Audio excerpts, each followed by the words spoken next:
Greetings and welcome, my friends. This is Mortal Kombat, a Rakdos deck that takes the fight to the opponent. We're bent on dishing out damages to the opponent and their men, and some of our own men as well. We've brought removals as well as ways of dishing out damages, and that's really all you need. Men, removals, and pain, the recipe when you want to battle. Let's finish them. We're playing the full set of Strategic Betrayal, the removal that exiles one of their men and clears out their grave. Reanimating stuff? Not this game. We're going to make them fight a fair fight while we bring weapons to make it as unfair on board as we can. Karsi Revenant is an amazing 3-drop that we had to include once we knew we were playing Waltz of Rage. Using the Waltz on the Revenant gives us a board wipe that also gains us life for the damage done. The 3 keyword abilities on this card make it a powerful creature on board that can deal with most enemies, and even when it dies, we can pass on the Revenant's abilities to one of our men on board. Screaming Nemesis is one of our attackers. His sole mission is to get in for damages turn after turn. Sure, there might be times we'll have to hold back, but his damage redirecting gives us the ability to get in even against bigger men. We can redirect damage to any target, but if we hit the opponent, they will be unable to gain life for the remainder of the game. And thanks to built-in haste, we can send it the turn we get him in play. He's also part of our kill combo with the Dawnsire. It's an explosive and powerful way to end the game. Ghost Rider is here as well. He loves taking hits as well as dishing them out. He's difficult to block. If the opponent wants to block up, they'll have to use 2 men or more, and every damage Ghost Rider takes will be redirected right at the opponent.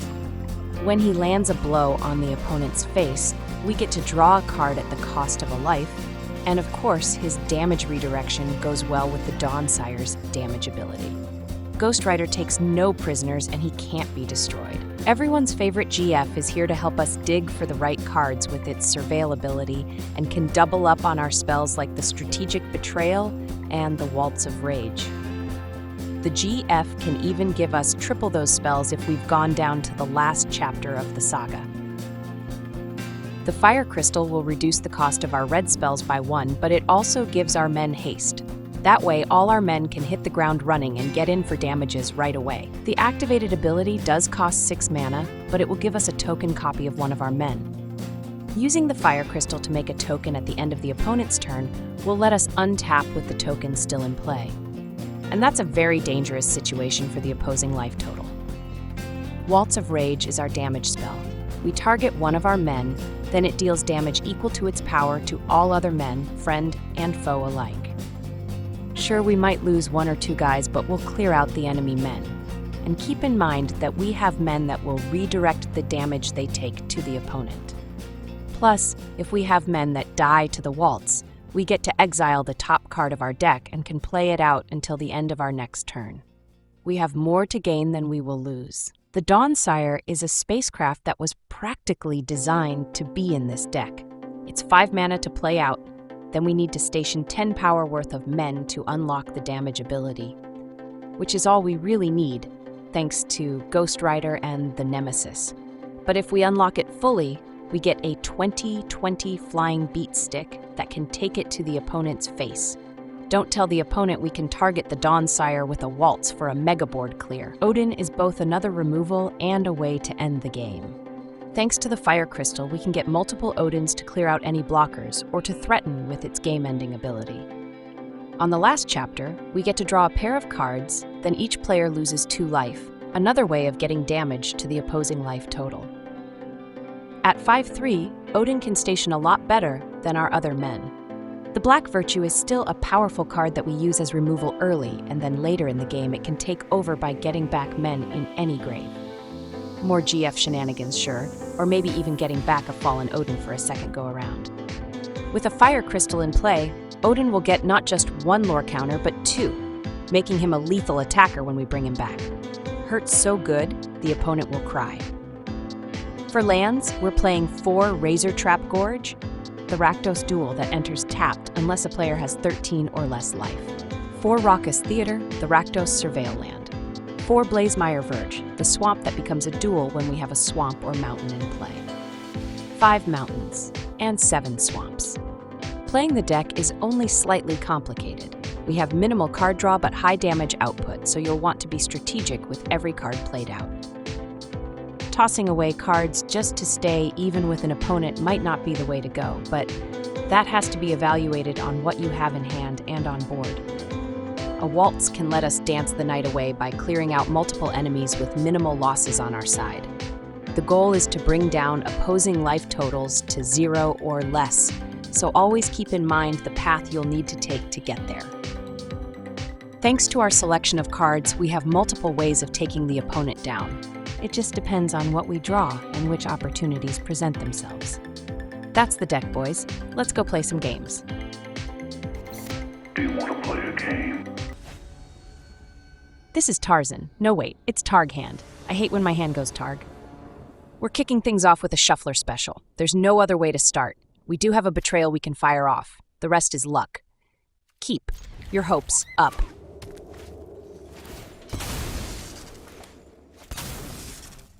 They fetch out a forest, and if it doesn't smell like landfall, then my battleship has been stunk. Our surveil land shows us a GF on top. It's a sad day when you toss your GF in the grave, but we need lands. Imagine that. A landfall turkey, the golden kind. Let me guess, play another land now? Bro didn't disappoint. We'll fix their wagon with our betrayal. There won't even be any feathers left.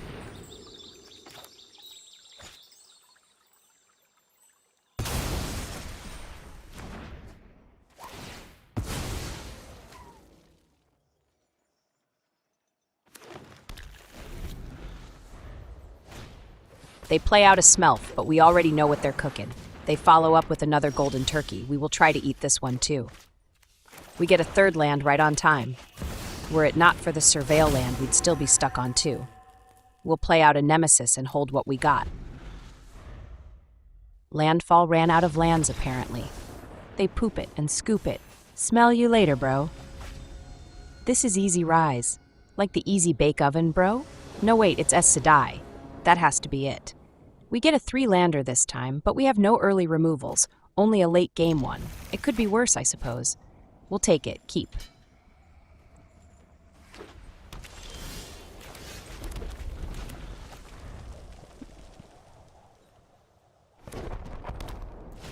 They play out an Iron Crag. They could be trying to ramp up to Ugin mana. We've drawn all lands so far, so we'll be able to play out our walking removal. Our surveil land shows us a betrayal on top. We'll keep it.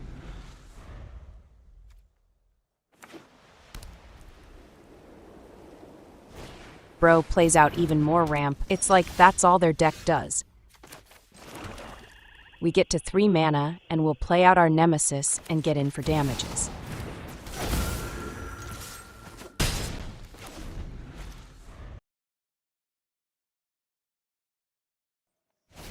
Wait, what in the crock is this? Could they not afford a copy of Ugin? We draw a surveil land, but we want to play out the crystal this turn. That'll give all our men haste, which can boost up the damages we can send in. A pair of sliver tokens every turn. Surely we can't beat that. Let's concede right now. Just kidding. They warp in an anti-casual. Those filthy casuals, always trying to hit us with weird combos.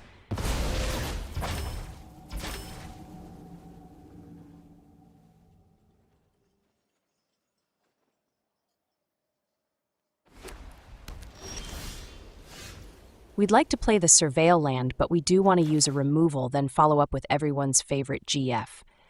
We'll be able to get in for some honey smacks this way.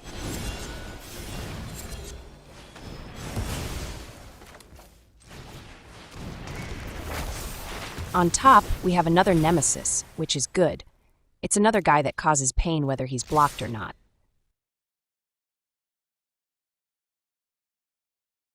Wait a second. They blocked the nemesis? That was not a genius move.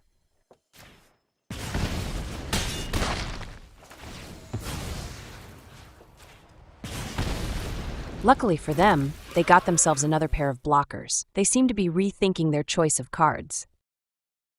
Someone lied to you about the slivers, bro. They pay the full price for their anti-casual. But we're so casual, we take it to the next level.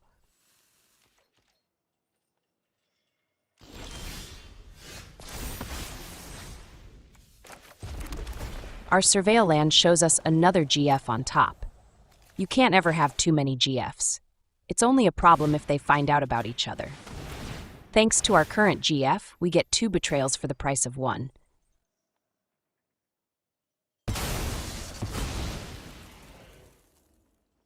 They sacrificed their tokens, should probably have ditched the anti-casual.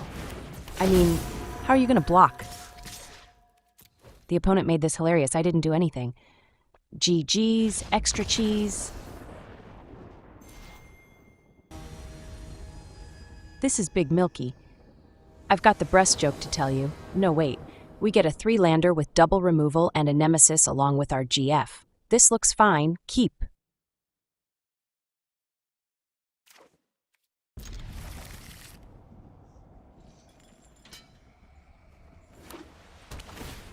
They say hello, so we'll wave back. Our surveil land shows us an Odin on top. We like it and we'll keep it. They play out a hate eyes. I sometimes hate my eyes too, bro. Nobody likes to throw out their GF, but I think we're about to do that. It's sad, but we'll get her back when she loses weight. We'll stink their battleship with our virtue. All the men in the grave will be ours when we get the virtue down for its full price.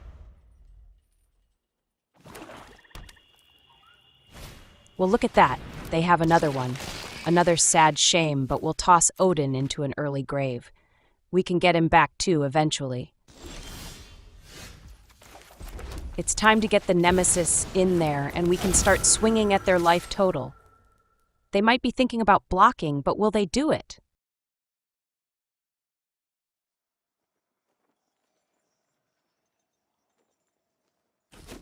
They take the hit. Damages, bro. Damages.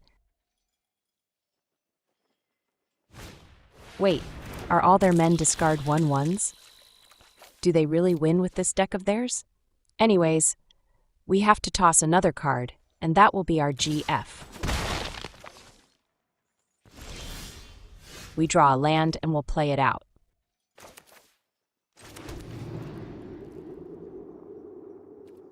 Then we'll get in there with the nemesis. One thing is certain, their men are way too small to tangle with ours. We'll take out one of their men and clear out their grave. Orzhov usually means some kind of reanimation, but that won't be happening anytime soon. And it's fine, as we don't really want to get their men back from the grave. Ours are so much better.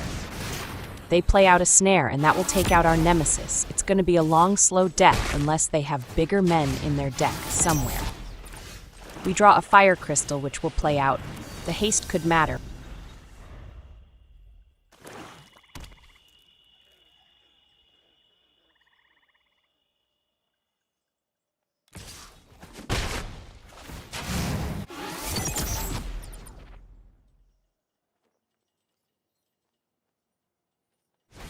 We're in top deck mode, bro. Your discard is useless. That will learn them. We're up to 6 mana. All we need is 1 more.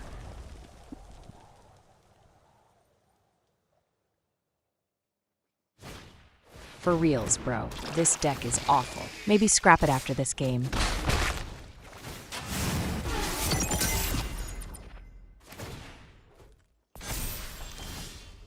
We draw our 7th mana, and we can play out our virtue.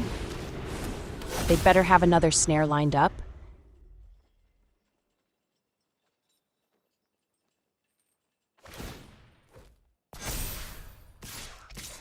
They make the mistake of leaving only 1 blocker up.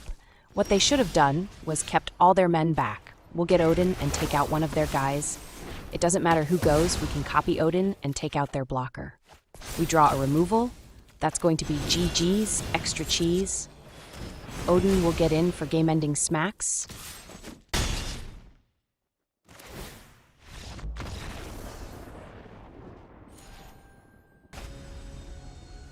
This is faster than you. But are you really, bro? We're about to find out. We get a shuffler special, yet again, but we do have a removal and a curve out if we draw lands. Let's give it a shot. Keep your pants on, we draw a land and we'll be able to hit Nemesis on schedule.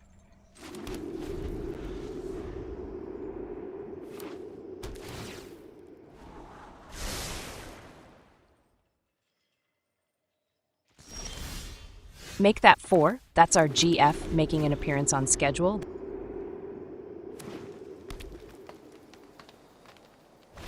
They analyze the pollen. That's their anti-shuffler special, fetching out a land for them on turn 3. Nothing wrong with that. We draw another gorge. Decisions will have to be made at some point. For now, we'll throw down with our nemesis and get in some damages.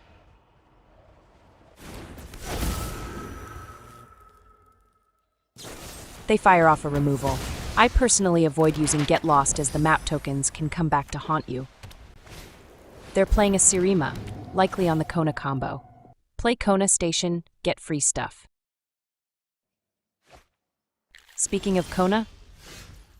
Wait, have we drawn all lands? Not that it's bad, it's what we need. Anyways, let's get our GF in there. On top we have a Surveil land. We're going to bin it. We've drawn 4 lands in a row, and that would make it 5. And there could be more, but we also have map tokens thanks to our bro.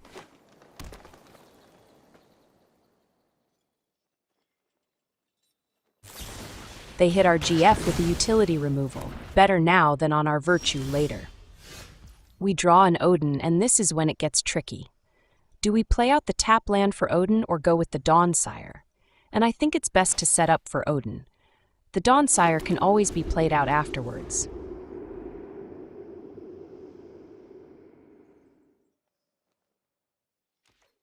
They've had Kona for a couple of turns now, and still haven't played it. They're afraid of removals, maybe? We're gonna draw all our lands. That does get us up to Virtue mana, but we'll see if they play out their Kona before we go for an Odin.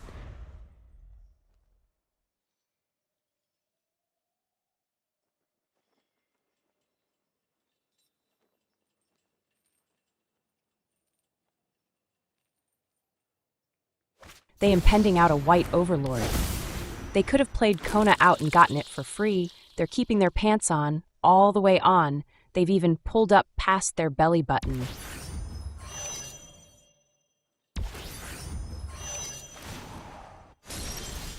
We draw a Ghost Rider. All we need is to station our Dawnsire to unlock the damage ability, then get in there. We'll go with an Odin this turn and take out one of their tokens. And we can station up and start the unlocking process.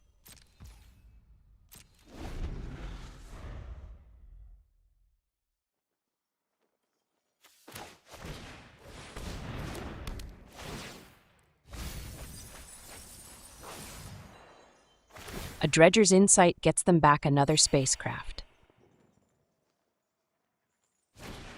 Their play is a hover ship, and our Odin is about to go where no Odin has gone before. We'll smell you later, bro. It's another decision point for us. We can play out another Odin, or we could go with the Revenant and Ghost Rider.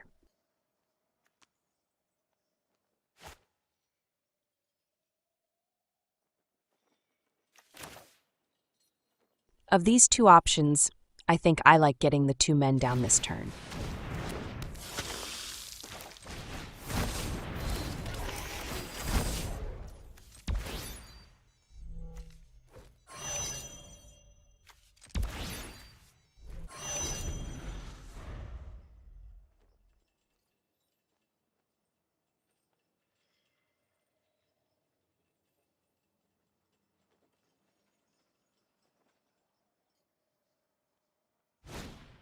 They finally play out Kona and Station to unlock their spacecraft.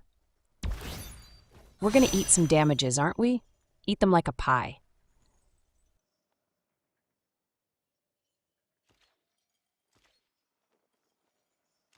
No, wait, they don't send anything, and Kona lets them drop a Duke. Right in their pants. Their shenanigans aren't real shenanigans.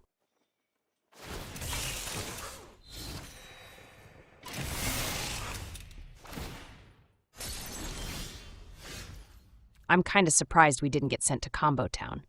How are we still here? Anyways, let's station up. There's no need to play anything else out. What we have on board can get the job done.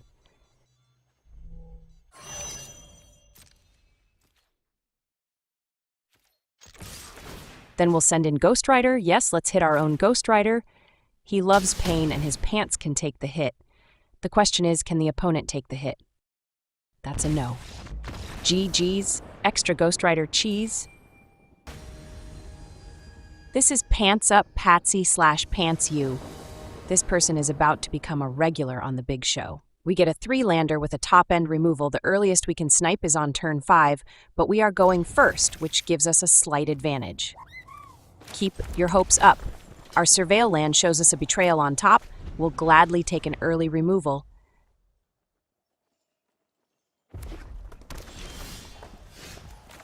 They say hello and we'll wave back.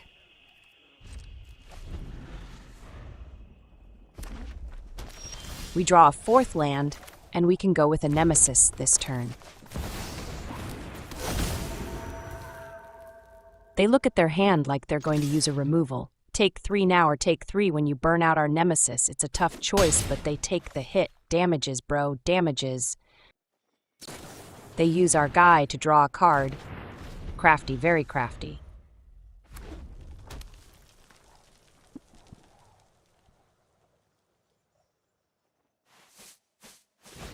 They play out a Mother Teresa and they can toss a couple of cards to draw a fresh pair.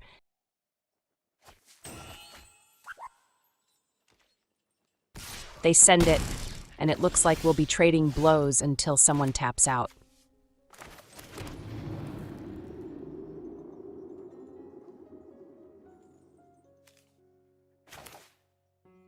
We've got to go with another Nemesis. The damage race is on and we need to stay a step ahead. Damages, bro. Damages.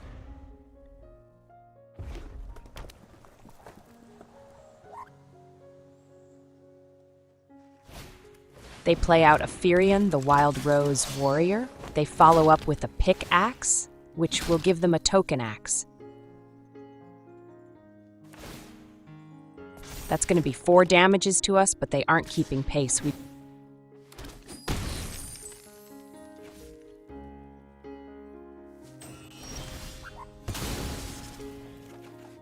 draw another land, shout out to the shuffler. No matter, we'll send it, we'll hit them for 6, then we can hit them again when we fire off the waltz. No, wait, they're blocking up. We still hit for 6, but now we'll use our removal to take out their last woman.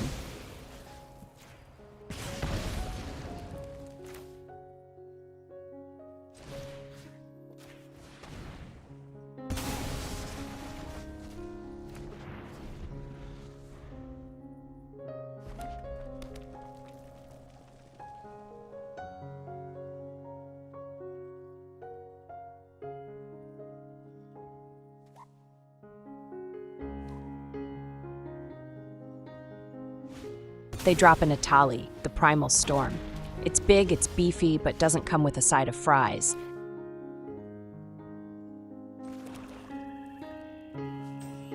They can't really block, so we'll go in for hits. At 2 life, they are in real trouble. We'll play out the Revenant, then let them go. Your go, my bro.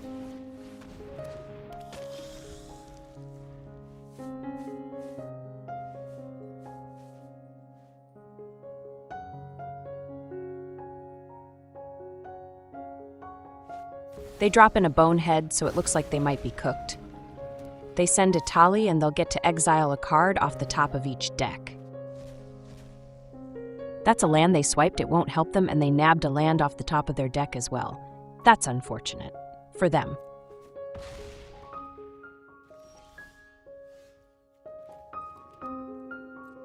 They give us the GG's, and that's what it is. GG's, extra cheese.